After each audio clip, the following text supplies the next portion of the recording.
Gas Jordan's method కావచ్చు, Gauss Seidel method కావచ్చు and Gauss elimination method. ఈ method నుంచి ఒక ప్రాబ్లం షూర్ వస్తుంది. ఐదర్ గాస్ ఎలిమినేషన్ ఇక్కడ వచ్చింది అని అంటే ఇక్కడ డిఫరెంట్ రావచ్చు. Okay, Gauss Seidel, Gauss Jordan, Gauss elimination method.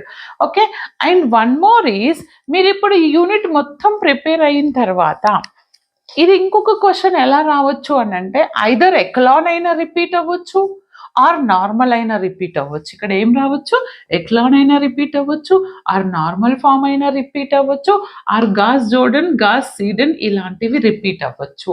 అంటే మీకు ఏం అర్థమైంది అని అంటే ఈ యూనిట్ మొత్తంలో నేను ఎక్లాన్ నార్మల్ అయితే sure question, minimum 5 marks, and system of equations is also sure question, damn question. వీటి మీద ప్రీవియస్ మన ప్లేలిస్ట్లో నేను